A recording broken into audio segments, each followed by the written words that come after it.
Sup Team KBA, Wanted Traveler here, this is Last Shelter, and you're joining me in Season 6, Hero Drop 5. Now to keep these videos short, I'm just going to talk more focused on how good these hero drops are, the risk factor, their worth, and just dabble a little bit into each of the heroes. But if you want to find out more about these heroes, then you can check out my previous videos or the hero profiles that I'm building up for each of them on my website at onetechtraveler.com. So this is 2 weeks. We are in the final, well, we are just finishing up the 3rd week. So we've got 2 more weeks to go before tally phase and the end of the season. So things are starting to heat up. If you have any stories from your maps, let me know down below. Definitely been a lot of different dynamics, definitely in map 50. Things are going to heat up. It's generally been pretty cool for the most part of the season, but a lot of drama has unfolded. And we are starting to see pressures from both within our own faction and also from the north. So yeah, getting prepared for big battles to come in the next 2 weeks, which means these hero drops are a great way for you to upgrade your heroes, and we are going to talk about each one of them. So as a recap, you'll see here the previous weeks that were headlining Lust and Retrograder in hero pools of 4, and then weeks 3 and 4 was headlining last season's heroes, which had Prophet and Huntress. And then this is the final 2 weeks, and those ones had hero pools of 7.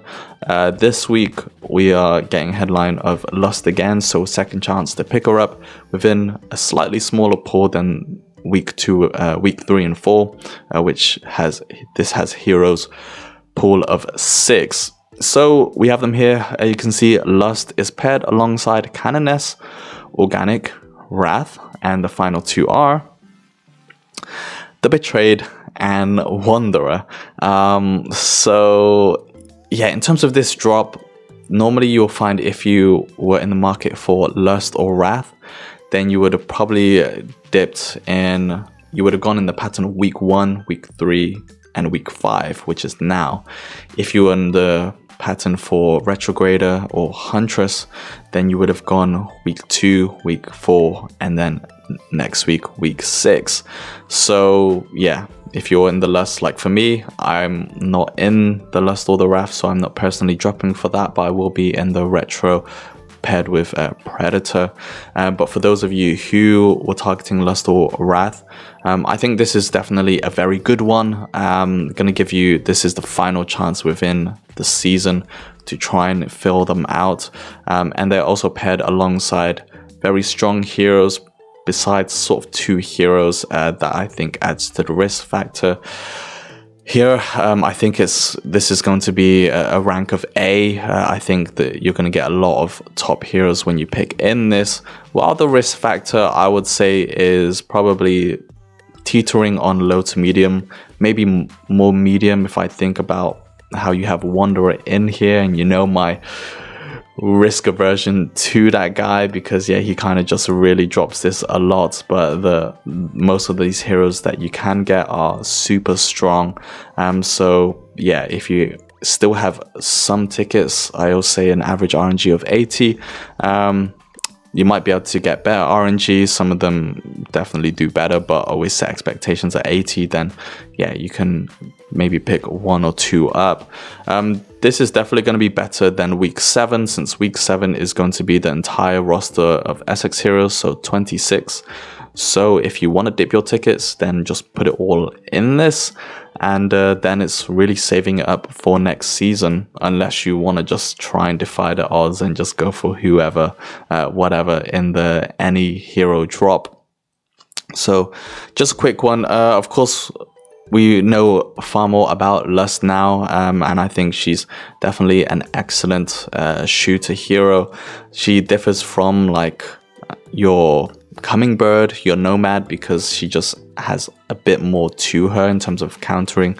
She's kind of like, yeah, that confusion specialist. So if you pair her alongside with Tech Priestess, she's not only going to give that confusion immunity to your APC for a couple of times that the enemy tries to inflict it.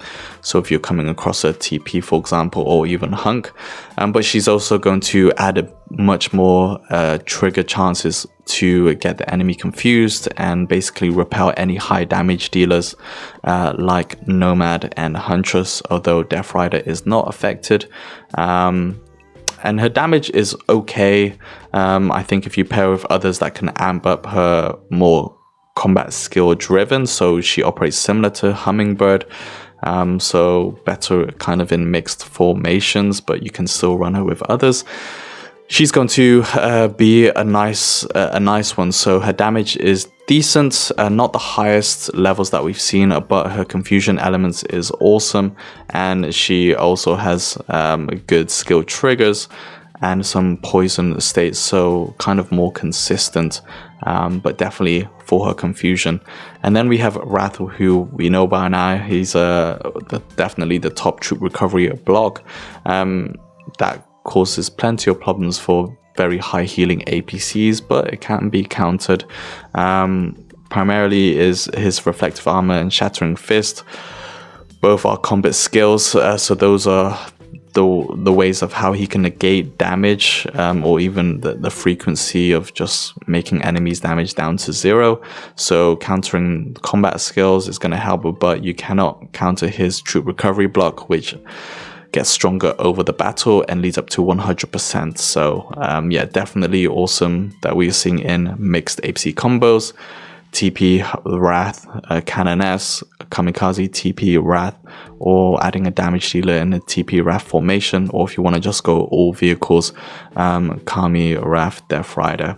Yeah, many options there. So Wrath is definitely a top pick in this. And then we have Canoness, also top pick here. So she's definitely pairing up nicely. The fact that she is paired with Wrath and you have TP, you can make that combo by picking her up here. And yeah, she's kind of the original high healer before Retrograder came along. She is for fighters, so pairing in all fighters or mixed formations. But she's going to give you really crazy healing numbers. Where she differs from Retrograder is that she automatically heals herself and the front row. If you do put her in the front, then she doubles the amount of healing, which is more than what Retrograder does. Otherwise, if you're having her heal too, then she gets close to Retrograder level, maybe around 20,000 troops healed. But it is also combat skill, so that can be countered if she is exposed on that front. It's 50%, so it triggers quite well. And then her prayers is quite nice by giving you removing enemy debuffs, similar to Retrograder and Heaven's Redemption, but also providing some immunity to damage, so like an evasion status. So this is just for turn 5 but lasts for 2 turns. So yeah, she's crazy, really top pick, and alongside Lust and Wrath, already very exciting in this hero drop. And then we have Organic. Organic kind of doesn't get talked about too often within vehicles, but he definitely has a place, and especially within this hero drop we do get that nice synergy. He is also another confusion hero that you can pair with Lust in a mixed combo formation if you kind of want to pair her with more like vehicles rather than the fighters we know of Tech Priestess and Hunk.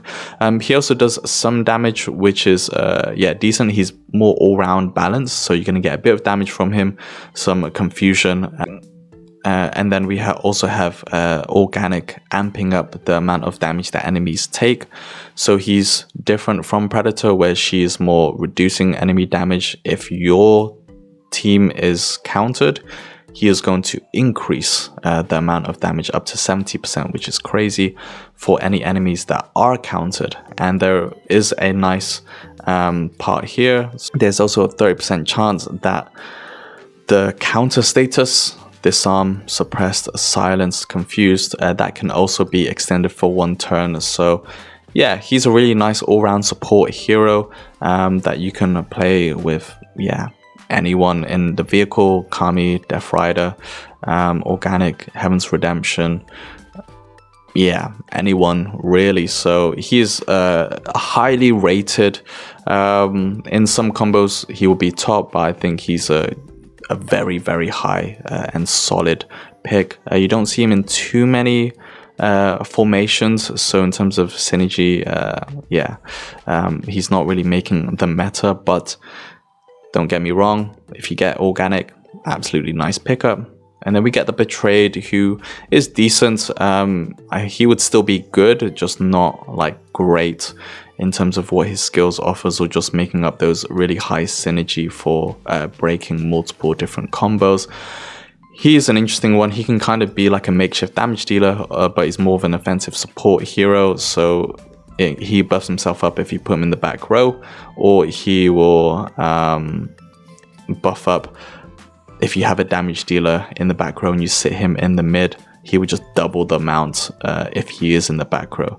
He has a lottery draw depending on what he can do. So similar to Shadow, restore some troops, do some big increases on some of his stats, including attack, might resistance. So those are nice, like self-support buffs that he adds. But he's fairly limited when you think of the meta shooter heroes. That involves like Predator, Nomad, Lust. He's a bit more limited with the combos that you can run, but hey, you can still run him and he's still good. And then finally we have Wanderer.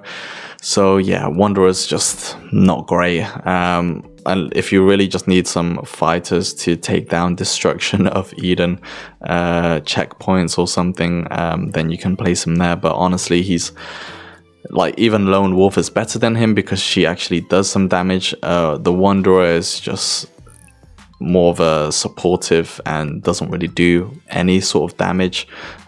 He has some evasion for the front row, which is alright, but to be honest, he's, compared to fighters and just everything else he offers, he's just like really poor. So he is that high risk in this drop, but overall, very strong hero drop, really nice.